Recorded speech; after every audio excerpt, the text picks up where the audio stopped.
हे what's up guys, कैसे हैं आप सब लोग। मैं हूं शमशेर अली और आप मुझे देख रहे हैं वीवो केमिस्ट्री चैनल पे।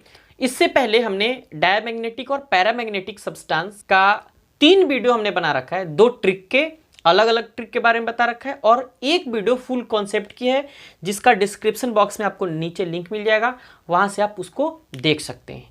और सॉलिड स्टेट चैप्टर 1 का पूरा प्लेलिस्ट आपको डिस्क्रिप्शन बॉक्स में मिल जाएगा, वहां पूरा चैप्टर आप पढ़ सकते हैं, वो भी फ्री में।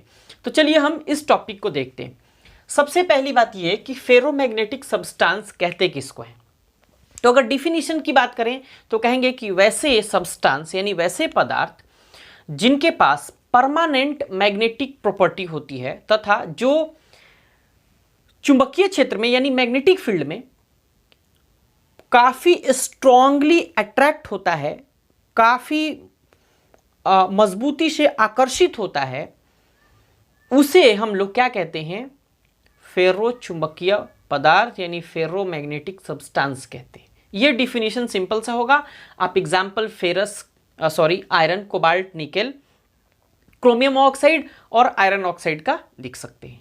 लेकिन हम बात केवल डिफिनीशन की नहीं करेंगे, हम पूरा फुल कॉन्सेप्ट देखेंगे और फिर उसके बाद हम लोग एक नोट भी देखेंगे और फिर हमारी वीडियो कंप्लीट होगी। तो चलिए हम सबसे पहली पॉइंट की बात करते हैं। पहला पॉइंट हमने लिख रखा है ताकि टाइम कम लगे, क्योंकि ये लैंग्वेजेस बेस हैं। देखिएगा, पहला पॉइंट हमने लिखा है परमानेंट, इसमें मतलब फेरोमैग्नेटिक सब्सटेंस में परमानेंट मैग्नेटिक मोमेंट होता है, क्योंकि चुंबकीय क्षेत्र की अनुपस्थिति में भी ये चुंबक की तरह व्यवहार करते हैं। यानी अगर आप आयरन के कील से कॉपर का अगर वायर चारों तरफ ऐसे लपेट दें और किसी चुंबकीय क्षेत्र में ले जाकर के रख दें और फिर उसको हटा लें, तो वह पुनः चुंबकीय क्षेत्र में नहीं रहने के बावजूद भी वह क्या होगा, चुंबक की भांति व्यवहार करेगा, यानी फेरोमैग्नेटिक पदार्थ वह रहेगा। क्लियर। अब दूसरी पॉइंट है मैग्नेटिक फील्ड में मैग्नेटिक डाइपोल के समान ओरिएंटेशन। डाइपोल का समान ओरिएंटेशन का मतलब क्या है, जरा ये समझिए। पहला पॉइंट हम मिटा देते हैं, परमानेंट मैग्नेटिक मोमेंट इनका होता है और ये चुंबकीय क्षेत्र की अनुपस्थिति में भी ये चुंबक की भांति क्या करते हैं, व्यवहार करते हैं। तो अब बात करते हैं कि ये डाइपोल ओरिएंटेशन क्या है। जैसे अगर मान के चलिए आपके पास अगर इलेक्ट्रॉन इस मोमेंट में है, मतलब मैग्नेटिक मोमेंट इधर की तरफ है, तो डाइपोल के समान मतलब एक समान ओरिएंटेशन है। ओरिएंटेशन कैसा, एक समान। तो ये ओरिएंटेशन कैसा होगा, एक समान, यानी स्पिन अप तो अप, डाउन तो डाउन, अप है तो अप ही होगा। बात समझ गए। तो ओरिएंटेशन के कारण पदार्थ फेरोमैग्नेटिक होता है। इसी के कारण पदार्थ जो होता है क्या होता है, फेरोमैग्नेटिक होता है। अब देखिए तीसरी पॉइंट है हमारी, एक और बात आपको बताते हैं, इसको एलाइन सेगमेंट ऑफ फेरोमैग्नेटिज्म भी कहते हैं। इसको क्या कहते हैं, align segment of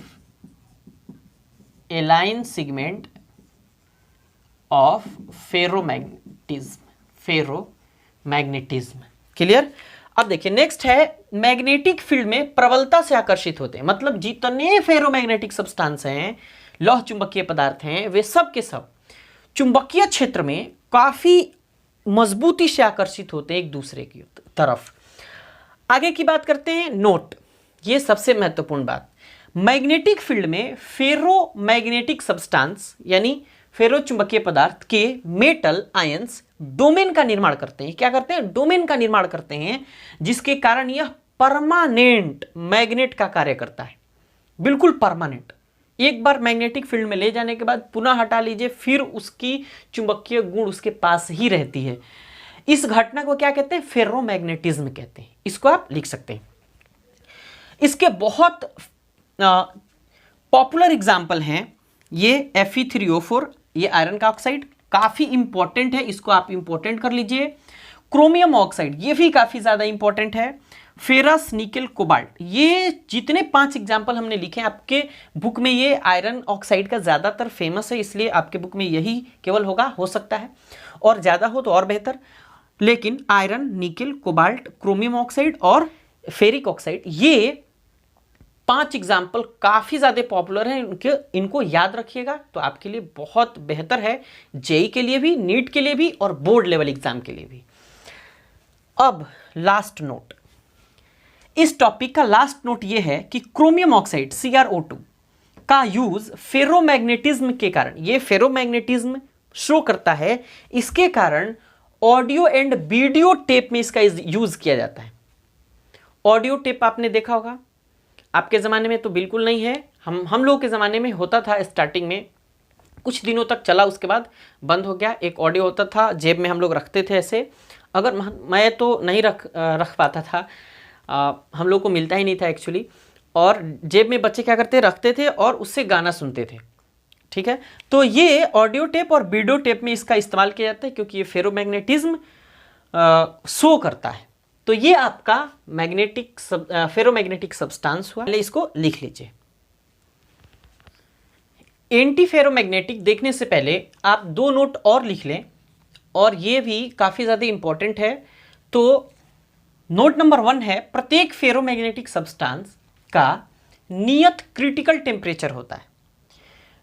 critical temperature के बारे में आप फिजिक्स में काफ़ी बेहतर पढ़ेंगे, और यहां केवल ये बात याद रखिएगा कि प्रत्येक फेरोमैग्नेटिक सब्सटेंस का नियत यानी कांस्टेंट क्रिटिकल टेम्परेचर होता है। एक जैसा टेम्परेचर होगा, वो भी क्रिटिकल टेम्परेचर।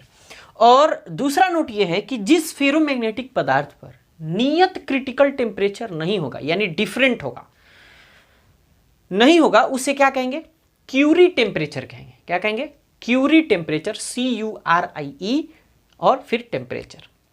तो फिर चलिए हम लोग अब एंटी फेरोमैग्नेटिक की बात करते हैं। तो अब हम लोग एंटी फेरोमैग्नेटिक सब्सटेंस यानी प्रतिलौह चुंबकीय पदार्थ की बात करेंगे। सबसे पहले अगर डिफिनीशन की बात करें बोर्ड लेवल के हिसाब से, तो कहेंगे वैसे पदार्थ जिनका मैग्नेटिक डोमेन का एलाइनमेंट विपरीत दिशा में होता है। विपरीत दिशा का मतलब क्या है कि एक ऊपर और फिर एक नीचे, फिर एक ऊपर फिर एक नीचे, ऐसे विपरीत दिशा में, एक ऊपर तो एक नीचे, अलाइनमेंट विपरीत दिशा में होता है, और जिनका मैग्नेटिक मोमेंट 0 होता है, उसे हम लोग एंटी फेरोमैग्नेटिक सब्सटेंस यानी प्रतिलौह चुंबकीय पदार्थ कहते हैं। अब बात आती है कि भाई अलाइनमेंट विपरीत दिशा में होता है तो कैसे होता है। तो अलाइनमेंट, ये मैग्नेटिक मोमेंट का अलाइनमेंट है जो फेरोमैग्नेटिज्म का है। इसको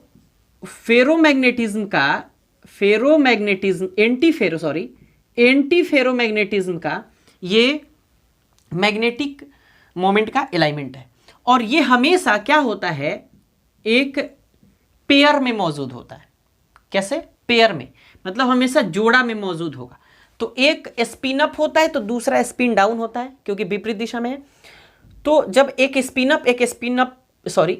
अप और दूसरा स्पिन डाउन, तो इस कंडीशन में मैग्नेटिक मोमेंट क्या हो जाता है, 0 हो जाता है। तो इसलिए हमने यहां लिखा है मैग्नेटिक मोमेंट यानी चुंबकीय आघूर्ण कैसा होता है, 0 होता है। अब बात आती है कि भाई 0 क्यों होता है।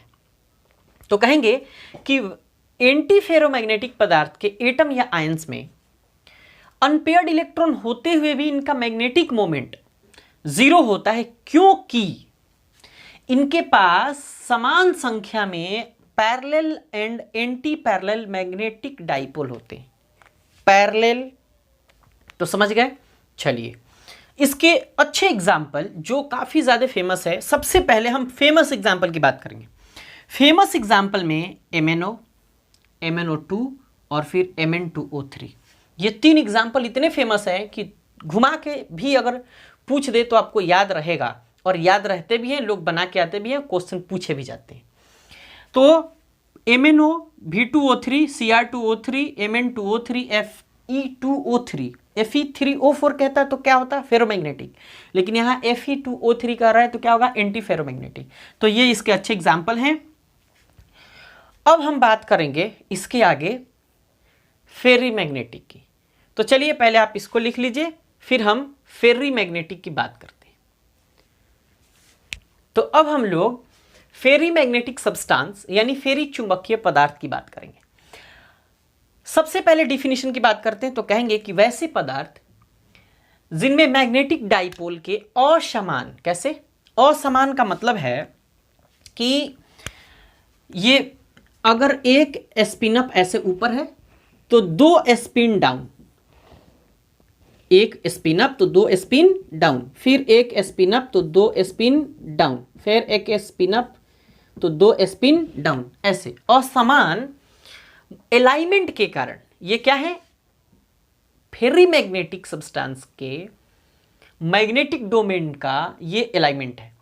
तो मैग्नेटिक डाइपोल के असमान अलाइनमेंट के कारण मैग्नेटिक मोमेंट म्यू का मान अनुमानित मान से कम हो जाता है, उसे हम लोग फेरी मैग्नेटिक और इस घटना को फेरी मैग्नेटिज्म कहते हैं। एक बात याद रखिएगा, अगर मैं फेरी मैग्नेटिक में मैग्नेटिक डाइपोल की बात करते हैं तो अगर ये मान कम भी होते हैं फिर भी ये पॉजिटिव होते हैं।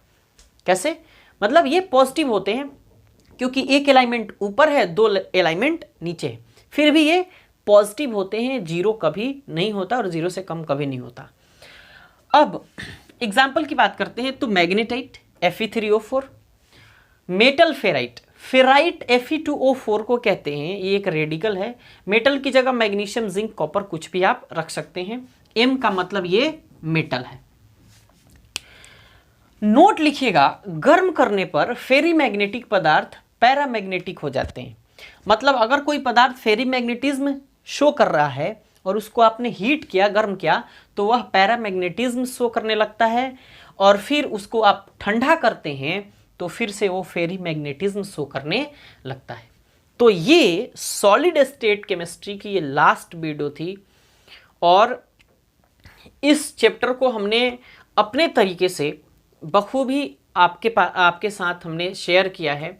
जो भी मेरा एक्सपीरियंस था वो हमने आपके साथ शेयर किया है। वीडियो आपको कैसा लग रहा है कमेंट करके ज़रूर बताइए, और अगर आप इस चैनल पे नए हैं तो चैनल को सब्सक्राइब करके बेल आइकन को ज़रूर प्रेस करिए, साथ ही वीडियो को लाइक ज़रूर करिएगा। और इसके बाद हम ऑब्जेक्टिव का वीडियो लेकर के आएंगे, और उसमें डेली जो भी हम वीडियो लेके आएंगे उसमें लगभग 10 से 15 क्वेश्चन होंगे। एक वीडियो में 10 से 15 क्वेश्चन होंगे, और पूरा सॉलिड स्टेट केमिस्ट्री का आपको डिस्क्रिप्शन बॉक्स में लिंक मिल जाएगा। ये लास्ट वीडियो थी, तो पूरा चैप्टर आप नीचे डिस्क्रिप्शन बॉक्स में वीडियो के प्लेलिस्ट पर जा करके और फिर चेक कर सकते हैं, पूरा पढ़ सकते हैं फ्री में। तो मिलते हैं हम नेक्स्ट वीडियो में। Thanks for watching.